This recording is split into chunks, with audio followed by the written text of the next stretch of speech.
विद्यार्थियों सत श्री अकाल। मैं Priyanka Mahajan science mistress government girls senior secondary school Lohia Khas Jalandhar तुहाडा बहुत बहुत स्वागत करदी हाँ अज दी साइंस दी ऑनलाइन कोचिंग क्लास विच। बेटा मैं तुहानू करवावांगी चैप्टर नंबर 15 साडा वातावरण आवर इन्वायरमेंट दे MCQs डिस्कस करन तो पहला असी कुछ इंपॉर्टेंट पॉइंट्स जिहड़े है वो डिस्कस करांगे ताकि तुहानू MCQs सॉल्व करन विच आसानी होवे। ते बेटे सब तो पहले है साडा पॉइंट बायोडिग्रेडेबल सबस्टांसिस जैव विघटनशील पदार्थ। बेटे ये वो पदार्थ हैं जिन्होंने जीवाणुओं द्वारा अपघटित किया जा सकता है। These are those substances which can be decomposed by the action of bacteria। उदाहरण के तौर पे कागज, फल, सब्जियां, लक्कड़ आदि। Second point is non biodegradable substances जैव अविघटनशील पदार्थ। ये वो पदार्थ हैं जिन्होंने जीवाणु अपघटित नहीं कर सकते। These are those substances which cannot be decomposed by the action of bacteria जिवें लोहा, तांबा, प्लास्टिक आदि। थर्ड पॉइंट इज इकोसिस्टम परिस्थितिक प्रबंध। इकोसिस्टम परिस्थितिक प्रबंध के दो कंपोनेंट्स हैं, दो घटक हैं, एबायोटिक एंड बायोटिक, निर्जीव अते जीव। तुसी फ्लो चार्ट विच भी देख सकते हो। बेटे एबायोटिक कंपोनेंट्स निर्जीव घटक विच सारी वो वस्तां आनगियां जिहड़ी जीवत नहीं हैं, निर्जीव वस्तां आनगियां जिवें हवा, पानी, मिट्टी, प्रकाश आदि। बायोटिक कंपोनेंट्स जीव घटक इन्हां विच सारे जीवत प्राणी ते पेड़ पौधे आएंगे। जिहड़े बायोटिक कंपोनेंट्स हैं जीव घटक हैं उन्होंने असी फर्दर 3 पार्ट्स विच डिवाइड किया होया है, प्रोड्यूसर्स उत्पादक, कंज्यूमर्स खपतकार ते डीकंपोजर्स अपघटक। प्रोड्यूसर्स उत्पादक वो हैं जिहड़े अपना भोजन सूरज के प्रकाश, क्लोरोफिल अते अकार्बनिक पदार्थों की सहायता नाल आप तैयार करते हैं जिवें कि हरे पौधे। कंज्यूमर्स खपतकार ये वो जंतु हैं जिहड़े सीधे या असीधे तौर पर अपने भोजन लई उत्पादकों ते निर्भर करते हैं। ते उस तो बाद है डीकंपोजर्स अपघटक। ये वो सूक्ष्म जीव हैं जिहड़े गुंझलदार कार्बनिक पदार्थों नूं सरल अकार्बनिक पदार्थों विच बदल दिंदे हैं, अपघटित कर दिंदे हैं जिवें जीवाणु, उल्ली आदि। जिहड़े कंज्यूमर्स हैं खपतकार हैं इन्हों असी फर्दर 4 पार्ट्स विच डिवाइड किया है। पहले हैं हरबीवोर्स शाकाहारी। ये वो जंतु हैं जिहड़े हरे पौधे अते उन्हां तो प्राप्त पदार्थों को भोजन के तौर पर ग्रहण करते हैं जिवें गां, मझ, घोड़ा आदि। उस तो बाद है कार्निवोर्स मांसाहारी। ये वो जंतु हैं जिहड़ा दूजे जंतुओं का मांस खाते हैं जिवें चीता, शेर आदि। नैक्सट इज ओमनीवोर्स सर्व आहारी। ये वो जंतु हैं जिहड़े अपने भोजन लई पौधियां अते दूजे जंतुओं ते निर्भर करते हैं। ये पौधियां तो प्राप्त उत्पाद भी ग्रहण करते हैं ते दूजे जंतुओं का मांस, अंडे वगैरह भी खाते हैं जिवें मनुख, कां आदि। फिर है पैरासाइट्स परजीवी। ये वो जंतु हैं जिहड़े दूजे जंतुओं के शरीर के उपर या उन्होंने शरीर के अंदर रहते हैं ते अपने भोजन लई भी उन्हां ते ही निर्भर करते हैं। इन्हों दूजे जीवां के शरीर तो ही रहन का थां भी मिलता है। ते बेटे इसकी उदाहरण है जूं, अमरवेल आदि। बेटा next point is food chain भोजन लड़ी एंड फूड वैब भोजन जाल। बेटा तुसी देख सकते हो डायग्राम विच कि जिहड़ी भोजन लड़ी है, देखो इत्थे पौधे नू खा रहा है कोई कीट, कीट नू खा रही है मच्छी, मच्छी नू बगला खा रहा है ते बगले नू खा रहा है चीता। ये एक भोजन लड़ी कंप्लीट हुई। इस तरह इस डायग्राम विच बहुत सारी भोजन लड़ियाँ है जिहड़ी कि आपस विच कनैक्टेड हैं। ये भोजन लड़ियाँ सब मिल के भोजन जाल बनाती है ते ये पूरा चित्र जिहड़ा है वो भोजन जाल नू रिप्रजेंट कर रहा है तो इस विच वख-वख भोजन लड़ियाँ मौजूद हैं।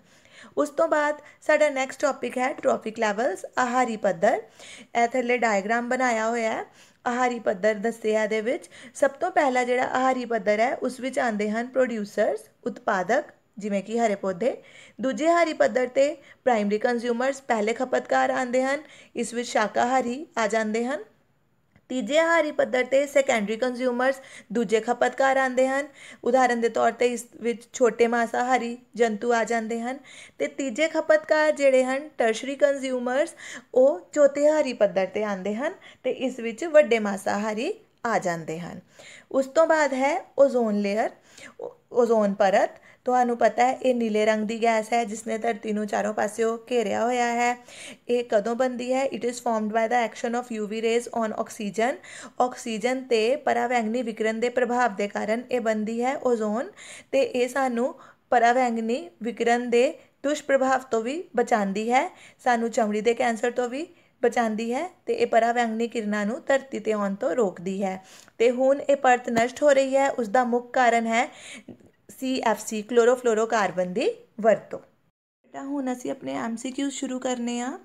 ਸੋ your first question is, if 100 joule energy is available at the producer level in a food chain, then the energy available to the secondary consumer will be। ਇੱਕ ਭੋਜਨ ਲੜੀ ਵਿੱਚ ਉਤਪਾਦਕ ਪੱਧਰ ਤੇ ਜੇਕਰ 100 ਜੂਲ ਊਰਜਾ ਉਪਲਬਧ ਹੈ ਤਾਂ ਦੂਜੇ ਖਪਤਕਾਰ ਤੱਕ ਕਿੰਨੀ ਊਰਜਾ ਪਹੁੰਚੇਗੀ। ਬੇਟੇ ਕੁਐਸਚਨ ਧਿਆਨ ਨਾਲ ਸਮਝਣਾ ਹੈ ਕਿ ਭੋਜਨ ਲੜੀ ਵਿੱਚ ਉਤਪਾਦਕ ਪੱਧਰ ਤੇ 100 ਜੂਲ ਊਰਜਾ ਉਪਲਬਧ ਹੈ ਤੇ ਸਾਨੂੰ ਪਤਾ ਕਰਨਾ ਹੈ ਕਿ ਦੂਜੇ ਖਪਤਕਾਰ ਤੱਕ ਕਿੰਨੀ ਊਰਜਾ ਪਹੁੰਚੇਗੀ। Options are 10 joule, 0.1 joule, 1 joule, 0.01 joule. ਬੇਟਾ ਇਸ ਵਿੱਚ 10% ਲਾਅ ਲੱਗੇਗਾ। 10% ਲਾਅ ਕੀ ਕਹਿੰਦਾ ਹੈ ਕਿ ਜੇ ਕਿਸੇ ਆਹਾਰੀ ਪੱਧਰ ਤੇ ਉਪਲਬਧ ਊਰਜਾ ਅਗਲੇ ਆਹਾਰੀ ਪੱਧਰ ਤੱਕ ਸਥਾਨਾਂਤਰਿਤ ਹੋਏ ਤਾਂ ਪਿਛਲੇ ਆਹਾਰੀ ਪੱਧਰ ਤੇ ਜਿੰਨੀ ਊਰਜਾ ਉਪਲਬਧ ਹੈ ਉਸ ਦਾ ਸਿਰਫ 10% ਭਾਗ ਹੀ ਅਗਲੇ ਆਹਾਰੀ ਪੱਧਰ ਤੱਕ ਪਹੁੰਚਦਾ ਹੈ। ਹੁਣ ਸਾਨੂੰ ਇਸ ਕੁਐਸਚਨ ਵਿੱਚ ਪ੍ਰੋਡਿਊਸਰ ਲੈਵਲ ਤੇ ਉਤਪਾਦਕ ਪੱਧਰ ਤੇ ਊਰਜਾ ਦਿੱਤੀ ਗਈ ਹੈ 100 ਜੂਲ। 10% ਲਾਅ ਦੇ ਅਕੋਰਡਿੰਗ ਜੇ ਅਸੀਂ ਦੇਖੀਏ ਤਾਂ ਉਤਪਾਦਕ ਪੱਧਰ ਤੋਂ ਪਹਿਲੇ ਖਪਤਕਾਰਾਂ ਤੱਕ ਜਿੰਨੀ ਊਰਜਾ ਪਹੁੰਚੇਗੀ ਉਹ 100 ਜੂਲ ਦਾ 10% ਹੋਵੇਗੀ। ਇਸ ਕਰਕੇ ਪਹਿਲੇ ਖਪਤਕਾਰਾਂ ਦੀ ਊਰਜਾ ਕੱਢਣ ਲਈ ਸਾਨੂੰ 100 ਜੂਲ ਨੂੰ 10% ਨਾਲ ਗੁਣਾ ਕਰਨਾ ਪਏਗਾ। ਤੇ ਇੱਥੇ ਮੈਂ ਕੀਤਾ ਪ੍ਰਤੀਸ਼ਤ ਹਟਾਇਆ ਤੇ ਥੱਲੇ ਡਿਨੋਮੀਨੇਟਰ ਵਿੱਚ 100 ਲਾਤਾ ਹੈ। 100 ਨਾਲ 100 ਕੱਟ ਗਏ, ਤੁਹਾਡੇ ਕੋਲ ਬਚ ਗਿਆ 10 ਜੂਲ। ਪਹਿਲੇ ਖਪਤਕਾਰਾਂ ਕੋਲ 10 ਜੂਲ ਊਰਜਾ ਉਪਲਬਧ ਹੈ। Now energy available for secondary consumer, ਦੂਜੇ ਖਪਤਕਾਰਾਂ ਕੋਲ ਕਿੰਨੀ ਊਰਜਾ ਉਪਲਬਧ ਹੋਏਗੀ।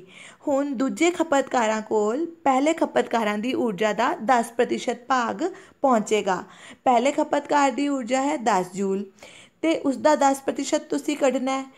ਇਸ ਕਰਕੇ 10 ਜੂਲ ਨੂੰ ਤੁਸੀਂ 10/100 ਨਾਲ ਗੁਣਾ ਕੀਤਾ, ਫਿਰ 0 ਨਾਲ ਸਾਰੀ 0 ਕੱਟੀਆਂ ਗਈਆਂ, ਤੁਹਾਡੇ ਕੋਲ ਰਹਿ ਗਿਆ 1 ਜੂਲ। ਇਹ 1 ਜੂਲ ਹੀ ਸਾਡਾ ਰਾਈਟ ਆਨਸਰ ਹੈ। ਸੋ right option is C option which is 1 Joule. Next question is, in a food chain the third tropic level is always occupied by। ਭੋਜਨ ਲੜੀ ਵਿੱਚ ਤੀਜੇ ਆਹਾਰੀ ਪੱਧਰ ਤੇ ਕਿਹੜੇ ਜੀਵ ਆਉਂਦੇ ਹਨ। ਆਪਸ਼ਨਸ ਆਰ ਕਾਰਨੀਵੋਰਸ ਮਾਸਾਹਾਰੀ, ਹਰਬੀਵੋਰਸ ਸ਼ਾਕਾਹਾਰੀ, ਡੀਕੰਪੋਜ਼ਰਸ ਨਿਖੇੜਕ, ਨਨ ਆਫ ਦਿਸ, ਇਹਨਾਂ ਵਿੱਚੋਂ ਕੋਈ ਨਹੀਂ। ਬੇਟਾ ਤੁਹਾਨੂੰ ਮੈਂ ਪਹਿਲੇ ਵੀ ਆਹਾਰੀ ਪੱਧਰ ਦਾ ਡਾਇਗਰਾਮ ਸਿਖਾਇਆ, ਉਸ ਵਿੱਚ ਤੁਸੀਂ ਦੇਖਿਆ ਕਿ ਤੀਜੇ ਆਹਾਰੀ ਪੱਧਰ ਤੇ ਕੌਣ ਆਉਂਦੇ ਸਨ? Secondary consumers. ਜਿਹੜੇ ਸੈਕੰਡਰੀ ਕੰਜ਼ਿਊਮਰਸ ਹੁੰਦੇ ਹਨ ਉਹ ਕੌਣ ਹੁੰਦੇ ਹਨ? ਮਾਸਾਹਾਰੀ, carnivores. So its answer is A, carnivores, ਮਾਸਾਹਾਰੀ। Next question, if a grasshopper is eaten by a frog then the energy transfer will be from। ਜੇਕਰ ਇੱਕ ਡੱਡੂ ਇੱਕ ਟਿੱਡੇ ਨੂੰ ਖਾਂਦਾ ਹੈ ਤਾਂ ਊਰਜਾ ਦਾ ਪ੍ਰਵਾਹ ਹੋਵੇਗਾ। ਆਪਸ਼ਨਸ ਇਹਨਾਂ ਨੇ ਦਿੱਤੇ ਹੋਏ ਹੈ, ਪਰ ਬੇਟੇ ਪਹਿਲੇ ਤੁਸੀਂ ਕੁਐਸਚਨ ਧਿਆਨ ਨਾਲ ਸਮਝੋ। ਬੇਟੇ ਇੱਕ ਟਿੱਡੇ ਨੂੰ ਇੱਕ ਡੱਡੂ ਨੇ ਖਾਣਾ ਹੈ। ਹੁਣ ਸਭ ਤੋਂ ਪਹਿਲੇ ਟਿੱਡਾ ਕਿਹੜੇ ਆਹਾਰੀ ਪੱਧਰ ਤੇ ਆਉਂਦਾ ਹੈ, ਜਾਂ ਟਿੱਡੇ ਨੂੰ ਤੁਸੀਂ ਕੀ ਕਹਿ ਸਕਦੇ ਹੋ? ਬੇਟੇ ਟਿੱਡਾ ਜਿਹੜਾ ਹੈ ਉਹ ਸ਼ਾਕਾਹਾਰੀ ਹੁੰਦਾ ਹੈ। ਸ਼ਾਕਾਹਾਰੀ ਨੂੰ ਅਸੀਂ ਬੋਲਦੇ ਹਾਂ ਪ੍ਰਾਇਮਰੀ ਕੰਜ਼ਿਊਮਰਸ, ਪਹਿਲੇ ਖਪਤਕਾਰ। टिड्डे नूं खांदा डड्डू ने। टिड्डा हो गया पहला खपतकार, इसनों खादा डड्डू ने। डड्डू छोटा मासाहारी होया।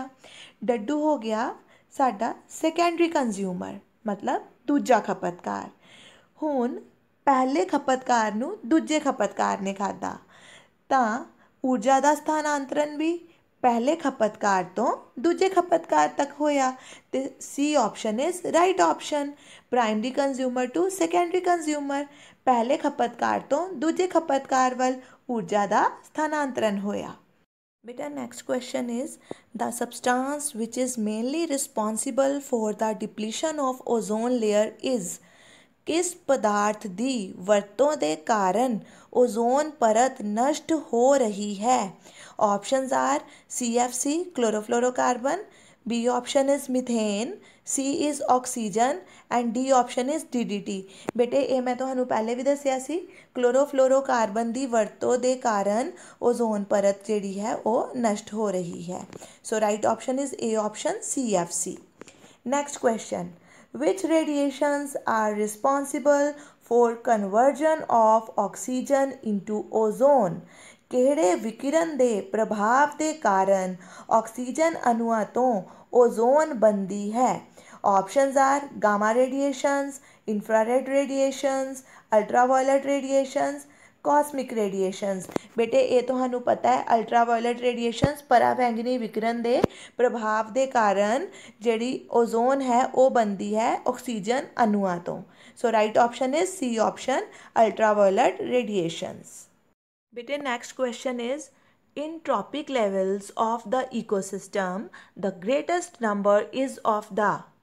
परिस्थितिक प्रबंध के आहारी पद्धरां विच सब तो वध संख्या किसदी है।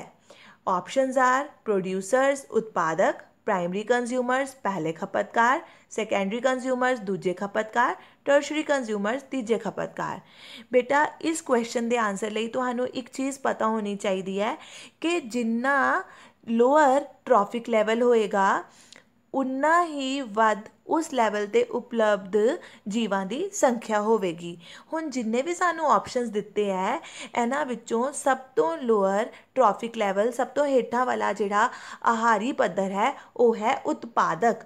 सो उत्पादकां की संख्या ही सब तो वध होवेगी। So right option is A option उत्पादक producers. Next question, the percentage of solar radiations absorbed by all the green plants for the process of photosynthesis is। प्रकाश संश्लेषण के दौरान हरे पौधों द्वारा सूरजी ऊर्जा का किन्ने प्रतिशत भाग भोजन ऊर्जा विच परिवर्तित किया जाता है। Options are 1%, 8%, 10%, 25%। बेटे इसके आंसर लिए तो एनर्जी फ्लो डायग्राम समझना पएगा। इस डायग्राम में तुसी ध्यान नाल देखो बेटा, सूरज तो जिहड़ी ऊर्जा प्राप्त हो रही है हरे पौधों नूं वो है 1%। फिर इन्हां हरे पौधों तो अगले आहारी पद्धर शाकाहारियों तक 10% ऊर्जा का स्थानांतरण हो रहा है। शाकाहारी की ऊर्जा का 10% भाग मांसाहारी नूं मिल रहा है। सानू पूछा है कि सूरज तो कितनी ऊर्जा प्राप्त होएगी। तुसी देख सकते हो सूरज तो प्राप्त ऊर्जा है 1%। So right option is 1%। A option is right option which is 1%। The 8th question is food chains generally consist of dash steps। ਭੋਜਨ ਲੜੀਆਂ ਵਿੱਚ ਆਮ ਤੌਰ 'ਤੇ ਡੈਸ਼ ਪੜਾਅ ਹੁੰਦੇ ਹਨ। ਬੇਟੇ ਭੋਜਨ ਲੜੀਆਂ ਵਿੱਚ ਆਮ ਤੌਰ 'ਤੇ 4 ਪੜਾਅ ਹੁੰਦੇ ਹਨ। ਐਕਚੁਅਲੀ ਹੁੰਦਾ ਕੀ ਹੈ ਕਿ ਹਰ ਇੱਕ ਪੜਾਅ ਉੱਤੇ ਊਰਜਾ ਦੀ ਹਾਨੀ ਇੰਨੀ ਜ਼ਿਆਦਾ ਹੋ ਜਾਂਦੀ ਹੈ ਕਿ ਚੌਥੇ ਆਹਾਰੀ ਪੱਧਰ ਦੇ ਮਗਰੋਂ ਉਪਯੋਗੀ ਊਰਜਾ ਦੀ ਮਾਤਰਾ ਬਹੁਤ ਘੱਟ ਹੋ ਜਾਂਦੀ ਹੈ। ਇਸ ਕਰਕੇ ਇਹਦਾ ਰਾਈਟ ਆਪਸ਼ਨ ਹੈ ਏ ਆਪਸ਼ਨ 4, ਮਤਲਬ 4 ਪੜਾਅ ਹੁੰਦੇ ਹਨ generally food chain which। 9th question, what will happen if the deer is missing in the food chain given below? grass, deer, tiger। ਕੀ ਹੋਵੇਗਾ ਜੇਕਰ ਹੇਠਾਂ ਦਿੱਤੀ ਭੋਜਨ ਲੜੀ ਵਿੱਚ ਹਿਰਨ ਨਾ ਹੋਣ। ਘਾਹ ਨੂੰ ਹਿਰਨ ਖਾ ਰਿਹਾ ਬੇਟੇ ਤੇ ਹਿਰਨ ਨੂੰ ਚੀਤਾ ਖਾ ਰਿਹਾ ਹੈ। ਉਹਨਾਂ ਨੇ ਬੋਲਿਆ ਹੈ ਕਿ ਜੇਕਰ ਇਹ ਵਾਲੀ ਜਿਹੜੀ ਭੋਜਨ ਲੜੀ ਹੈ ਇਸ ਵਿੱਚ ਹਿਰਨ ਨਾ ਹੋਣ ਤੇ ਕੀ ਹੋਵੇਗਾ। ਬੇਟੇ ਧਿਆਨ ਨਾਲ ਸਮਝੋ, ਜੇ ਹਿਰਨ ਨਾ ਹੋਣ ਤਾਂ ਘਾਹ ਬਹੁਤ ਜ਼ਿਆਦਾ ਵੱਧ ਜਾਏਗੀ ਕਿਉਂਕਿ ਘਾਹ ਖਾਣ ਵਾਲਾ ਕੋਈ ਹੋਵੇਗਾ ਹੀ ਨਹੀਂ। ਤੇ ਜੇਕਰ ਹਿਰਨ ਨਾ ਹੋਣ ਤਾਂ ਚੀਤਾ ਕੀ ਖਾਵੇਗਾ, ਚੀਤੇ ਨੂੰ ਖਾਣ ਲਈ ਕੁਝ ਮਿਲੇਗਾ ਨਹੀਂ ਤੇ ਚੀਤਿਆਂ ਦੀ ਸੰਖਿਆ ਘਟ ਜਾਵੇਗੀ। ਮਤਲਬ ਹਿਰਨ ਨਾ ਹੋਣ ਦੇ ਕਾਰਨ ਘਾਹ ਦੀ ਸੰਖਿਆ ਵੱਧ ਜਾਵੇਗੀ ਤੇ ਚੀਤਿਆਂ ਦੀ ਸੰਖਿਆ ਘਟ ਜਾਵੇਗੀ। ਤੇ ਦੇਖੋ ਕਿਸ ਆਪਸ਼ਨ ਵਿੱਚ ਅਜਿਹਾ ਲਿਖਿਆ ਹੋਇਆ ਹੈ, ਤੁਸੀਂ ਡੀ ਆਪਸ਼ਨ ਦੇਖੋ, the population of tiger decreases and population of grass increases. ਚੀਤੇ ਘਟ ਜਾਣਗੇ ਅਤੇ ਘਾਹ ਵੱਧ ਜਾਵੇਗਾ। So D option is right option. Next 10th question. When is World Ozone Day celebrated? ਵਿਸ਼ਵ ਓਜ਼ੋਨ ਦਿਵਸ ਕਦੋਂ ਮਨਾਇਆ ਜਾਂਦਾ ਹੈ? ਆਪਸ਼ਨਸ ਦਿੱਤੀਆਂ ਹੋਈਆਂ। 1 ਦਸੰਬਰ, ਨਹੀਂ ਬੇਟੇ 1 ਦਸੰਬਰ ਨੂੰ ਤੇ ਵਰਲਡ ਏਡਸ ਡੇ ਹੁੰਦਾ ਹੈ, ਇਸ ਦਿਨ ਤੇ ਨਹੀਂ ਮਨਾਇਆ ਜਾਂਦਾ। 21 ਜੂਨ ਨੂੰ ਹੁੰਦਾ ਸਾਡਾ ਇੰਟਰਨੈਸ਼ਨਲ ਯੋਗਾ ਡੇ, ਸੋ ਡੀ ਆਪਸ਼ਨ ਵੀ ਨਹੀਂ ਹੋ ਸਕਦੀ। 22 ਮਾਰਚ ਨੂੰ ਹੁੰਦਾ ਹੈ ਵਰਲਡ ਵਾਟਰ ਡੇ, ਸੋ 22 ਮਾਰਚ ਵੀ ਨਹੀਂ ਹੋ ਸਕਦਾ। ਸੋ right option is B option 16 ਸਤੰਬਰ। 16 ਸਤੰਬਰ ਨੂੰ ਵਰਲਡ ਓਜ਼ੋਨ ਡੇ ਮਨਾਇਆ ਜਾਂਦਾ ਹੈ। Next question, in the given food chain, if the amount of energy at the 4th trophic level is 4 kilojoule, what will be the energy available at the producer level? ਉਹਨਾਂ ਨੇ food chain ਦਿੱਤੀ ਹੋਈ ਹੈ, grass ਨੂੰ ਖਾ ਰਿਹਾ grass ਓਪਰ ਨੂੰ ਖਾ ਰਿਹਾ ਫਰੋਗ ਨੂੰ ਖਾ ਰਿਹਾ ਸਨੇਕ। ਦਿੱਤੀ ਗਈ ਭੋਜਨ ਲੜੀ ਵਿੱਚ ਚੌਥੇ ਆਹਾਰੀ ਪੱਧਰ ਤੇ 4 ਕਿਲੋਜੂਲ ਊਰਜਾ ਉਪਲਬਧ ਹੈ। ਉਤਪਾਦਕ ਪੱਧਰ ਤੇ ਉਪਲਬਧ ਊਰਜਾ ਪਤਾ ਕਰੋ। ਘਾਹ ਨੂੰ ਟਿੱਡਾ ਖਾ ਰਿਹਾ, ਟਿੱਡੇ ਨੂੰ ਡੱਡੂ ਖਾ ਰਿਹਾ ਤੇ ਡੱਡੂ ਨੂੰ ਸੱਪ ਖਾ ਰਿਹਾ। ਆਪਸ਼ਨਸ ਉਹਨਾਂ ਨੇ ਦਿੱਤੀਆਂ ਹੋਈਆਂ। ਬੇਟੇ ਇਸ ਦੇ ਆਨਸਰ ਲਈ ਤੁਸੀਂ ਧਿਆਨ ਨਾਲ ਦੇਖਣਾ ਹੈ। ਬੇਟੇ ਇਸ ਕੁਐਸਚਨ ਵਿੱਚ ਤੁਹਾਨੂੰ 4th ਟ੍ਰੋਪਿਕ ਲੈਵਲ 'ਤੇ ਅਵੇਲੇਬਲ ਐਨਰਜੀ ਊਰਜਾ ਦਿੱਤੀ ਹੋਈ ਹੈ 4 ਕਿਲੋ ਜੂਲ, ਅਤੇ ਤੁਹਾਡੇ ਕੋਲੋਂ ਪੁੱਛਿਆ ਹੈ ਕਿ ਉਤਪਾਦਕ ਪੱਧਰ 'ਤੇ ਕਿੰਨੀ ਊਰਜਾ ਉਪਲਬਧ ਹੋਵੇਗੀ। ਬੇਟੇ ਸਾਨੂੰ ਹਾਇਰ ਟ੍ਰੋਪਿਕ ਲੈਵਲ ਦੀ ਊਰਜਾ ਦਿੱਤੀ ਹੋਈ ਹੈ, ਅਸੀਂ ਲੋਅਰ ਟ੍ਰੋਪਿਕ ਲੈਵਲ ਦੀ ਊਰਜਾ ਪਤਾ ਕਰਨੀ ਹੈ। ਜਦੋਂ ਵੀ ਇਸ ਤਰ੍ਹਾਂ ਦਾ ਨੂਮੈਰੀਕਲ ਆਏਗਾ ਤਾਂ ਤੁਸੀਂ ਹਾਇਰ ਤੋਂ ਲੋਅਰ ਟ੍ਰੋਪਿਕ ਲੈਵਲ ਤੱਕ ਜਦੋਂ ਊਰਜਾ ਪਤਾ ਕਰਨੀ ਹੈ ਤਾਂ ਹਰ ਲੈਵਲ ਦੀ ਊਰਜਾ ਲਈ ਤੁਸੀਂ 10 ਨਾਲ ਗੁਣਾ ਕਰਨਾ ਹੈ। ਜਿਸ ਤਰ੍ਹਾਂ ਚੌਥੇ ਆਹਾਰੀ ਪੱਧਰ ਤੋਂ ਅਸੀਂ ਤੀਜੇ ਆਹਾਰੀ ਪੱਧਰ ਦੀ ਊਰਜਾ ਪਤਾ ਕਰਨੀ ਹੈ, ਮਤਲਬ ਸੈਕੰਡਰੀ ਕੰਜ਼ਿਊਮਰਸ ਦੀ ਊਰਜਾ ਪਤਾ ਕਰਨੀ ਹੈ, ਤਾਂ ਚੌਥੇ ਆਹਾਰੀ ਪੱਧਰ 'ਤੇ ਉਪਲਬਧ ਊਰਜਾ 4 ਕਿਲੋ ਜੂਲ ਨੂੰ ਅਸੀਂ 10 ਨਾਲ ਗੁਣਾ ਕਰਾਂਗੇ। 10 ਨਾਲ ਗੁਣਾ ਕਰਨ ਤੋਂ ਬਾਅਦ ਸਾਨੂੰ ਮਿਲ ਗਿਆ 40 ਕਿਲੋ ਜੂਲ, ਮਤਲਬ ਤੀਜੇ ਆਹਾਰੀ ਪੱਧਰ 'ਤੇ 40 ਕਿਲੋ ਜੂਲ ਊਰਜਾ ਜਿਹੜੀ ਹੈ ਉਹ ਉਪਲਬਧ ਹੈ। ਫਿਰ ਅਸੀਂ ਤੀਜੇ ਆਹਾਰੀ ਪੱਧਰ ਤੋਂ ਜਾਣਾ ਹੈ ਦੂਜੇ ਆਹਾਰੀ ਪੱਧਰ ਤੱਕ। ਤੀਜੇ ਆਹਾਰੀ ਪੱਧਰ ਤੋਂ ਦੂਜੇ ਆਹਾਰੀ ਪੱਧਰ 'ਤੇ ਜਦੋਂ ਅਸੀਂ ਊਰਜਾ ਪਤਾ ਕਰਨੀ ਹੈ ਤਾਂ 40 ਕਿਲੋ ਜੂਲ ਨੂੰ ਅਸੀਂ 10 ਨਾਲ ਗੁਣਾ ਕਰਾਂਗੇ, ਸਾਡੇ ਕੋਲ ਆ ਜਾਏਗਾ 400 ਕਿਲੋ ਜੂਲ। ਇਹ ਦੂਜੇ ਆਹਾਰੀ ਪੱਧਰ ਦੀ ਊਰਜਾ ਦਾ ਸਾਨੂੰ ਪਤਾ ਚੱਲ ਗਿਆ। ਪਹਿਲੇ ਖਪਤਕਾਰਾਂ ਦੀ ਊਰਜਾ 400 ਕਿਲੋ ਜੂਲ ਹੈ। ਉਸ ਤੋਂ ਬਾਅਦ ਸਾਨੂੰ ਉਤਪਾਦਕ ਪੱਧਰ 'ਤੇ ਮਤਲਬ ਪਹਿਲੇ ਆਹਾਰੀ ਪੱਧਰ 'ਤੇ ਊਰਜਾ ਪਤਾ ਕਰਨੀ ਹੈ, ਅਤੇ ਦੂਜੇ ਆਹਾਰੀ ਪੱਧਰ ਦੀ ਊਰਜਾ ਨੂੰ ਅਸੀਂ 10 ਨਾਲ ਗੁਣਾ ਕਰਾਂਗੇ ਤਾਂ ਸਾਨੂੰ 4000 ਕਿਲੋ ਜੂਲ ਊਰਜਾ ਮਿਲੇਗੀ। ਇਹ 4000 ਕਿਲੋ ਜੂਲ ਊਰਜਾ ਉਤਪਾਦਕ ਪੱਧਰ 'ਤੇ ਉਪਲਬਧ ਊਰਜਾ ਹੈ। ਇਹੀ ਸਾਡਾ ਰਾਈਟ ਆਪਸ਼ਨ ਹੈ, ਇਹੀ ਸਾਡਾ ਰਾਈਟ ਆਨਸਰ ਹੈ। 11th question the D option is right option 4000 kilo Joule. Next question है accumulation of non-biodegradable pesticides in the food chain in increasing amount at each higher trophic level is known as। ਕੀਟਨਾਸ਼ਕ ਵਰਗੇ ਜੈਵ ਅਵਿਘਟਨਸ਼ੀਲ ਪਦਾਰਥਾਂ ਦਾ ਭੋਜਨ ਲੜੀ ਦੇ ਵੱਧਦੇ ਆਹਾਰੀ ਪੱਧਰਾਂ ਉੱਤੇ ਲਗਾਤਾਰ ਸੰਗ੍ਰਹਿਤ ਹੋਣਾ ਕਹਾਉਂਦਾ ਹੈ। ਬੇਟੇ ਇਸ ਨੂੰ ਬੋਲਦੇ ਹੈ ਜੈਵਿਕ ਵਧਾਅ, ਬਾਇਓਲੋਜੀਕਲ ਮੈਗਨੀਫਿਕੇਸ਼ਨ ਜਾਂ bio magnification. So right option is C option. Next question, trophic level represents ਆਹਾਰੀ ਪੱਧਰ ਦਰਸਾਉਂਦਾ ਹੈ। Oxygen flow, water flow, energy flow. ਬੇਟੇ ਤੁਹਾਨੂੰ ਸਾਰਿਆਂ ਨੂੰ ਪਤਾ ਹੈ ਜਿਹੜਾ ਆਹਾਰੀ ਪੱਧਰ ਹੈ ਉਹ ਊਰਜਾ ਪ੍ਰਵਾਹ એનર્ਜੀ ਫਲੋ ਨੂੰ ਦਰਸਾਉਂਦਾ ਹੈ। So C option is right option, energy flow. Next question is, if energy available at the producer level in a food chain is 150 joule, how much energy will be transferred to tertiary consumer?